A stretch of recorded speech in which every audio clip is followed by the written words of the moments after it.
जोहार, जय भीम, जय झारखंड। मैं उज्जवल कुमार रावण और आपकी विकास पार्टी आपका हार्दिक अभिनंदन करती है।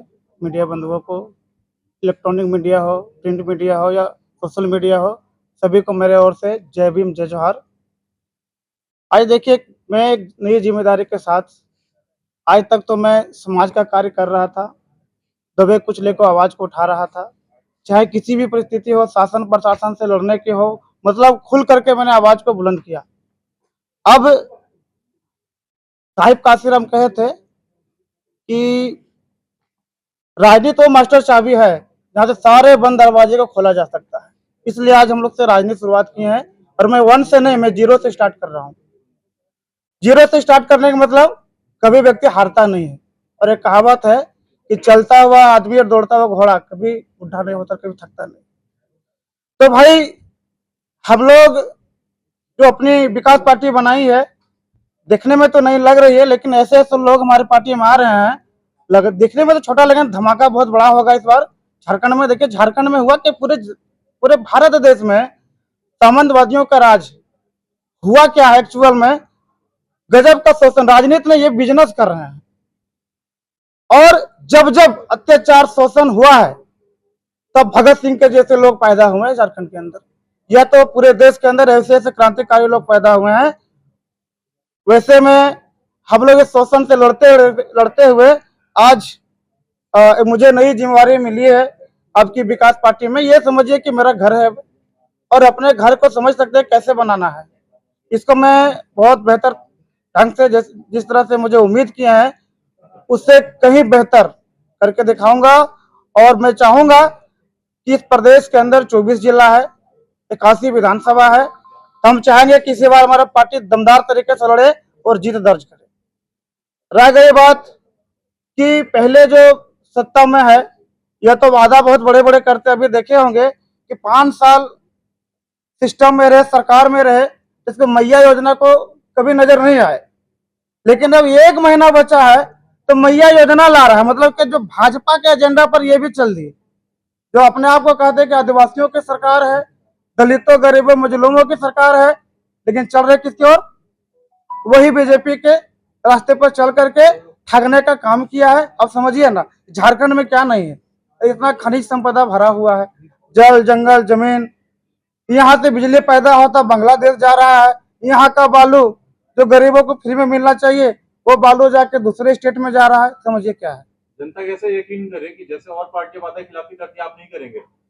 आप मेरे बारे में शायद नहीं जानते होंगे, तो मीडिया में या तो सोशल मीडिया में सर्च कर लीजिएगा, नाम हुआ उज्जवल कुमार रावण। जितना सबका मुद्दा होता है, वादा तो 75 साल से कर रहा है। 15 बार MP MLA के चुनाव हो गई, 15 बार। सब तो वादा किए ना। वादा क्या करते, मैं हॉस्पिटल बनवा दूंगा, तो यहाँ के जो गरीब जनता है बाहर नहीं जाएंगे, ये कहते कहते सुनते सुनते दिमाग खराब हो गया लोगों का। अब लोग जागरूक हो गए हैं, ठीक है। और हम लोग क्या कर रहे हैं, मेरे बारे में सर्च कर लीजिएगा, 1629 मिनट रक्तदान हम लोग कर चुके। जिम्मेदारी सरकार की बनती है भाई। अगर हम आपको वोट दे करके, अपना वोट दे करके आपको सरकार बनाते हैं, कुर्सी पर देते, किस लिए देते हैं? लेकिन ये काम तो उन्होंने नहीं किया। कई कैंसर का पीड़ित का इलाज हम लोगों ने करवा दिया है। करोड़ों रुपए का बोलेंगे ना, तो हम लोग फ्री में कर, जो सरकार को करना चाहिए था। लेकिन जब सरकार का कोई बीवी बच्चा बीमार हो जाता है, बेटा, तो कहाँ जाता है? बड़े बड़े हॉस्पिटल, लंदन, अफ्रीका चले जाते हैं। जनता आप पे यकीन करे? आपके पीछे कौन राजनीतिक पार्टी थी जिसके पीछे आप ऐसे बल पर खड़ा होकर इतना? देखिए, हम लोग आज तक किसी राजनीति का झंडा नहीं उठाए, किसी भी राजनीतिक पार्टी का। फर्स्ट टाइम राजनीति करने जा रहे हैं। अब राजनीति क्यों करने जा रहे हैं वो भी बता देते हैं। जब हम लोग सामाजिक मूवमेंट को चलाते हैं, जब भी अन्याय के खिलाफ लड़ते हैं, तो जो सत्ताधारी होते हैं ना, वो रोकता है। क्योंकि देखिए, जो शासन होते हैं उसका रिमोट कंट्रोल उसका प्रशासन होता है। प्रशासन तो रोकेगा, इसलिए अब हम लोग सत्ता में आ रहे हैं, उसका हलक से जुबान को खींच करके बाहर निकालेंगे अपने अधिकार को। हम लोग करोड़ों रुपए का जनता का आप लोग फायदा पहुंचा दिए है, तो कैसे पहुंचा दिए? किसी सरकारी सपोर्ट से? बिल्कुल नहीं। हमारी टीम बहुत बड़ी है, हमारी टीम बहुत बड़ी है। पूरे झारखंड के अंदर हमारी टीम है। जब भी किसी गरीब को लगता है कि उनको ब्लड की जरूरत है, हमें याद करते हैं, हम लोग डोनेट करते हैं। भीम आर्मी क्यों छोड़ दिया? आपकी विकास पार्टी से किस चीज से आप कह तो रहे ना कि देखिए, हम लोग तो सामाजिक मूवमेंट को चला रहे थे, लेकिन जब सामाजिक मूवमेंट को चलाते हैं तो राजनीति जो सत्ताधारी होते हैं वो न्याय नहीं देने देते हैं, उनका दबाव में प्रशासन काम करती है। इसलिए हम लोग अब राजनीति करेंगे। पुनर्वास की नीतियां जमीनी धरातल पर लागू क्यों नहीं होती है, सवाल यहाँ पे है मेरा। हमारे पास पॉलिसी बनी हुई है, लेकिन पॉलिसी का सही तरीके से जो इम्प्लीमेंटेशन होना चाहिए वो नहीं होता है। तो हमारी पार्टी ये इंश्योर करेगी कि अगर उसे ये मौका मिला तो वो जितनी पॉलिसी पैरालिसिस झारखंड में हो रही है या जो भी राजनीतिक समझिए दबाव जो होता है, उस दबाव को कम करते हुए अपने एजेंडे मतलब हमारा जो एजेंडा है कि समाज में जो विकास हो वो सतत हो और वो सबके लिए बराबर हो, चाहे वो आदिवासी हो, चाहे वो अल्पसंख्यक हो, चाहे वो दलित हो। हमारी पार्टी का एक ही मुद्दा है कि सभी को एक पटल पर लाकर एक हिसाब से लोगों में बराबर जो है जो भी समस्या है उनका निदान और निवारण ये हमारी पार्टी की जिम्मेदारी रहेगी। इसमें आरक्षण भी तो बहुत बड़ा मुद्दा हो सकता है, क्योंकि आप बोल रहे हैं सबको बराबर मिले जी। इसमें आरक्षण का भी मुद्दा आ सकता है। जी, आरक्षण का मुद्दा तो ये लाजमी है, वो इसीलिए लाजमी है क्योंकि कैसे सबको बराबर मिले? जी, बराबर का मतलब ये देखिए, एक होता है इक्विटेबल डिस्ट्रीब्यूशन, एक होता है इक्वल डिस्ट्रीब्यूशन। तो हमारे समाज में जो संसाधन है उनका मैं इक्विटेबल डिस्ट्रीब्यूशन की बात कर रही हूँ, इन द सेंस कि जिसे ज्यादा जरूरत है उसे आप ज्यादा दे, तभी एक लेवल प्लेइंग फील्ड होगी। क्योंकि आज हम देखते हैं कि समाज में लेवल प्लेइंग फील्ड नहीं है। जब मैं बात कर रही थी ह्यूमन रिसोर्स डेवलपमेंट की, तो आप देखिएगा कि समाज का एक तबका है जो कि काफी बेहतरीन स्कूल्स में जाता है या फिर कॉलेजेस में जाने की क्षमता रखता है, और एक तबका ऐसा है जो सरकारी स्कूल ही अफोर्ड कर सकता है, और कई जगह तो ऐसे भी हैं जहां पे बच्चे उतना भी नहीं पढ़ पाते हैं। तो ये जो अनइक्वल डिस्ट्रीब्यूशन है, इसको इक्वलाइज करने की कोशिश में एक कवायद ये है कि जो सरकारी स्कूल है उनका स्टैंडर्ड्स बढ़ाया जाए, उनको जो भी रिसोर्सेज है उनको मुहैया कराया जाए और उन पे विजिलेंस रखा जाए। तो एक लेवल प्लेइंग फील्ड जब आप लेके आ जाते हैं तो फिर रिसोर्स का इक्वल डिस्ट्रीब्यूशन हो सकता है, तब तक इक्विटेबल डिस्ट्रीब्यूशन की तरफ हमारी पार्टी अग्रसर रहेगी। ये मुद्दे आप लेके किसी और पार्टी में भी जा सकती थी बात करने के लिए, आप उस पार्टी में आप ज्वाइन भी कर सकते थे, फिर आपने इस पार्टी का नया आविष्कार क्यों किया? इस पार्टी का देखिए आविष्कार इस मुद्दे पे हुआ क्योंकि जब जेएमएम, आप देखिए जेएमएम की जो सरकार है, जो कहा जाता है सो कॉल्ड कि वो आदिवासियों के हित की रक्षा करने की वाली सरकार है।